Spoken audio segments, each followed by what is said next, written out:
جناب اسپیکر، مسئلہ صرف اس ایوان میں نہیں ہے، پورا ملک اس وقت پریشانی اور اضطراب میں مبتلا ہے۔ عام آدمی کے پاس نہ تو روزگار ہے اور نہ ہی جان و مال کا تحفظ۔ یہاں پر محکمے ملیامیٹ کیے جا رہے ہیں، ادارے ملیامیٹ کیے جا رہے ہیں، اور وہاں پر ہزاروں لاکھوں بے روزگار ہوتے جا رہے ہیں۔ اس کا فکر کس نے کرنا ہے؟ ظاہر ہے کہ پارلیمنٹ نے اس کے بارے میں سوچنا ہے۔ اگر گورنمنٹ کوئی غلط فیصلہ کرتی ہے، عوام کے مفاد کے خلاف فیصلہ کرتی ہے، ملک کی اکانومی پر اس کے منفی اثرات مرتب ہوتے ہیں، تو ایک پارلیمانی فورم ہے کہ جہاں اس کو ڈیبیٹ میں لایا جاتا ہے اور اس پر بات کی جاتی ہے کہ حکومت کا یہ اقدام صحیح ہے یا غلط ہے۔ اور اگر اپوزیشن ایک صحیح تجویز دیتی ہے تو حکومت فراخ دلی سے اس کو قبول کرتی ہے۔ یہاں تو جہاں اپوزیشن کو کہیں پر ضد اور ہٹ دھرمی کا مظاہرہ کرنا چاہیے، ایک سال سے میں دیکھ رہا ہوں کہ حکومت کی سائڈ سے بڑی ضد اور ہٹ دھرمی کا مظاہرہ ہو رہا ہے۔ جناب اسپیکر، میں یہاں پہلے بھی یہ بات کہہ چکا ہوں اور آج دوبارہ اس کی طرف جانا چاہوں گا، کیونکہ مسئلہ ملک کی سالمیت کا ہے۔ ملک کی سالمیت کے حوالے سے کم از کم میرے مشاہدات یہ ہیں کہ ملک کی سالمیت کے حوالے سے پالیسی ایوانوں میں نہیں بنائی جا رہی، حکومتی حلقوں میں نہیں بنائی جا رہی، بلکہ بند کمروں کے اندر ماورائے حکومت، ماورائے سیاست، ماورائے پارلیمان پالیسیاں بنائی جا رہی ہیں، اور ہمیں ایک لمحے کے لیے بھی اس کی اجازت نہیں ہے کہ ہم ریاست کی بقا، اس کی سالمیت کے حوالے سے یا کوئی بات کر سکیں یا کوئی تجویز دے سکیں۔ خیبر پختونخوا اور بلوچستان کی صورتحال اب کسی سے پوشیدہ نہیں رہی ہے۔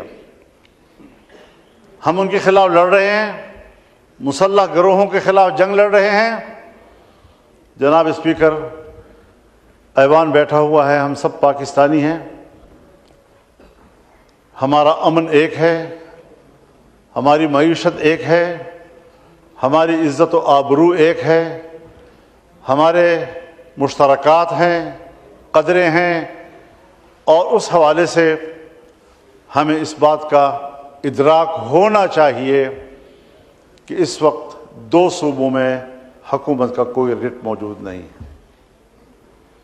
اور اگر میں آج وزیر اعظم سے یہاں ہوتے اور ان کے خدمت پہ بصد احترام یہ عرض کرتا کہ قبائلی علاقوں میں کیا ہو رہا ہے، اس کے ساتھ متصل اضلاع میں کیا ہو رہا ہے، بلوچستان میں کیا ہو رہا ہے، تو شاید وہ یہی کہتے کہ مجھے اس کا کوئی علم نہیں ہے۔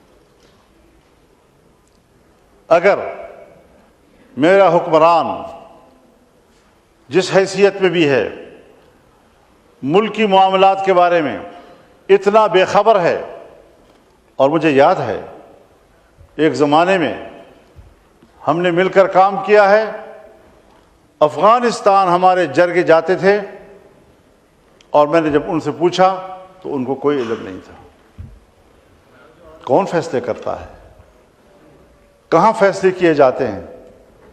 ذمہ دار تو کل پاکستان ہوگا، ذمہ دار تو حکومت بھی ہوگی اور اپوزیشن بھی ہوگی، ذمہ دار تو پارلیمان ہوگا، عوام کی نظر میں تو ہم ذمہ دار ہیں۔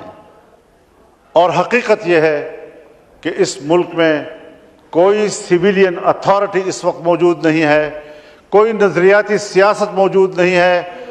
مکمل طور پر پاکستان میں خاص اسٹیبلشمنٹ وہ بند کمروں میں اور اپنے محلات میں جو چاہے فیصلہ کرتے ہیں اور حکومت کو ان کے فیصلوں پر انگوٹھا لگانا پڑتا ہے۔ ہمیں کچھ یہاں سے نکلنا ہوگا یا نہیں نکلنا ہوگا؟ انہی دبیز پردوں کے پیچھے ہم نے سیاست کرنی ہوگی، ہم نے ملک کو چلانا ہوگا۔ جناب اسپیکر، میرے علاقے میں ایسے ایریاز ہیں جس کو فوج نے بھی خالی کر دیا ہے، پولیس تو خالی کر چکی تھی۔ بتا دوں آپ کو، ایوان کو بتانا چاہتا ہوں، وہ علاقے کہ جو پولیس تو خالی کر چکی تھی لیکن فوج بھی خالی کر چکی ہے، اور جہاں پر جنگ ہو اور پولیس بھی نہ ہو اور فوج بھی نہ ہو تو وہ ایریا کس کے قبضے میں ہوگا اور وہاں کس کا ریٹ ہوگا؟ اور دل پہ ہاتھ رکھ کر مجھے کہنا پڑتا ہے، انتہائی درد دل کے ساتھ کہنا پڑتا ہے کہ اس وقت بلوچستان کے 5 سے 7 اضلاع اس پوزیشن میں ہیں کہ اگر وہ آزادی کا اعلان کر دیں تو اگلے دن اقوام متحدہ میں ان کی درخواست کو قبول کر لیا جائے گا اور پاکستان کو تقسیم تصور کیا جائے گا۔ کہاں کھڑے ہیں ہم لوگ؟ میری گفتگو کو جذباتی گفتگو نہ سمجھا جائے، میں جذباتی باتیں نہیں کیا کرتا، لیکن حقائق تک پہنچنے کے لیے پارلیمنٹ کو بھی پہنچنا ہوگا اور حکومت کو بھی پہنچنا ہوگا۔ اس وقت جب ہمارا ایوان یہاں بیٹھا ہے، صوبہ خیبر پختونخوا کے جنوبی اضلاع، اس وقت وہاں کوئی حکومت نہیں ہے، وہاں کوئی پولیس نہیں ہے، پولیس چوکیاں اندر سے کنڈے لگا کر بند کر دی گئی ہیں اور پولیس عملہ اس میں محصور ہے، اور سڑکیں اور علاقے اور گلیاں یہ مسلح قوتوں کے ہاتھ میں ہیں۔ کب سوچیں گے ہم ملک کے لیے؟ کب سوچیں گے ہم اس بات کے لیے کہ اس ملک کی بقا کا بھی کوئی سوال ہے؟ آج اگر کوئی بقا کا سوال پیدا کرتا ہے، اس پر چیخ و پکار کرتا ہے، برا منایا جاتا ہے۔ اللہ رب العزت بھی چیخ چیخ کر بولنے کو پسند نہیں کرتا، لیکن مظلوم کی چیخ و پکار کو اللہ بھی سننے کے لیے تیار ہے۔ لا يحب اللہ الجہر بالسوء من القول الا من ظلم۔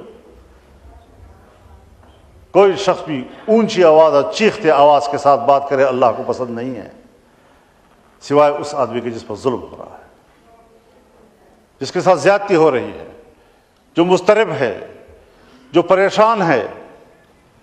اور یہاں قانون سازیاں کی جا رہی ہیں۔ پہلے ریاست کو تو مضبوط کرو، پہلے اپنے ریٹ کو تو مضبوط کرو۔ قانون آتا ہے، پاس ہوتی ہی پورے ملک میں نافذ العمل ہوگا، پورا ملک آپ کے ہاتھ میں ہوگا تو نافذ العمل ہوگا۔ آپ قانون بنا رہے ہیں، کس کے لیے بنا رہے ہیں؟